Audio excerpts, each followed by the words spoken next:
Today I will be going over the action, drama, school life, horror, fantasy, supernatural, mystery, webtoon, ghost story club. And like every great story, we start off by embracing death that has now descended upon the earth. Now, you may be wondering how we got here. Well, for us to find out, we must travel back to 3 years ago where most nightmares truly begin. The first day of being a freshman in high school, as no one really wants to be there, when a mysterious screen befalls before our MC's eyes like a game system and tells him, "Hey pal, glad to see you made it to high school. So since you're here, you're gonna fight against spirit, ghosts, and mysteries to prevent the resurrection of the Demon King and the death of all of humanity. So the fate of the human race rests solely on your shoulders. Good luck." Yes, is what one me would be if the fate of everyone's survival was thrust upon my shoulders. But a PA announcement then comes over the intercom saying that there's a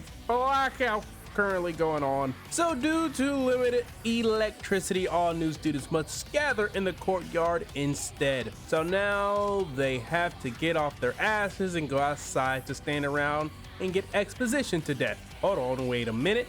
I meant that exposition to death thing metaphorically, not literally. Uh-oh. This is one of those leave you scarred for the rest of your life moments. So with everybody's head getting popped like a balloon, our MC, through all that panicking of everyone, manages to successfully climb the wall and escape the watermelon splitting contest. Or so he thought. Well, good thing he got that checkpoint, cause it's time to try it again. Welcome to hell, son. It's really terrible. So now with his head not muttered all over the sidewalk, it's time to go through that tutorial he forgot to complete. It's always the tutorials that get you, man. Now with him actually reading the tutorial, he now has a better handle on how he's fucked. So it works like a game, but instead of being in a fun game where things are nice and fun, he's in a horror game, which if I was in his shoes, I would just cry. Back in the courtyard, the plan is simple. Once the principal head explodes, we immediately try to leave. Okay, simple enough. On his mark, get set, pop. While running for it, he uses the skill distraction on the other kid so that he may successfully climb the gate, which he does with beautiful form. So after all that and getting the Super Saiyan 3 of PTSD, he still failed the tutorial quest. But hey, he somehow made it through high school and is now about to graduate, or so he thought. Yeah, that Demon King thing was still a thing.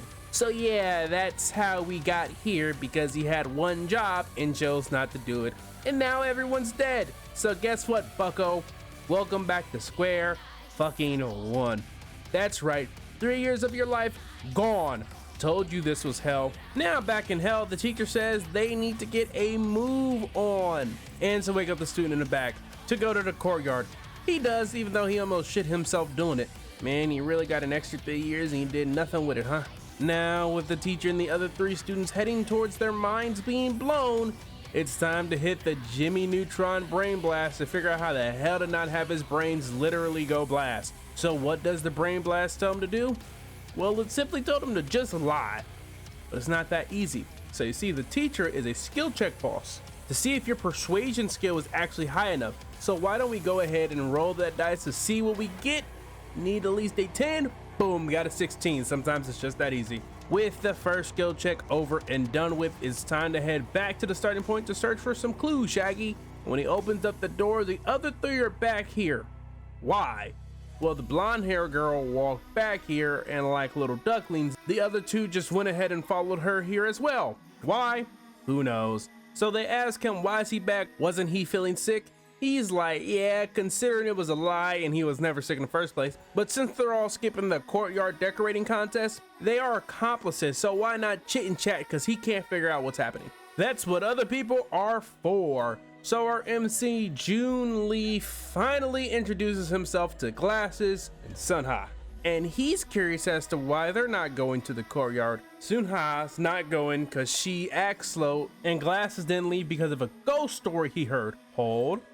Glasses might actually be useful? Tell him more of this ghost story. So the story goes like this. A blackout happens, an announcement comes over the intercom saying gather in the courtyard, and one of the students looks at another and asks, why aren't you going? For the girl to say, how can there be a broadcast during a blackout?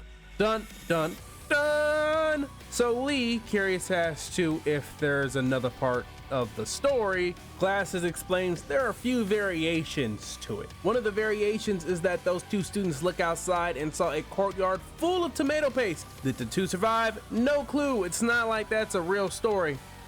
Oh wait, but did he really stay behind because of a ghost story? Well, yes and no. He just didn't want to go because he was lazy.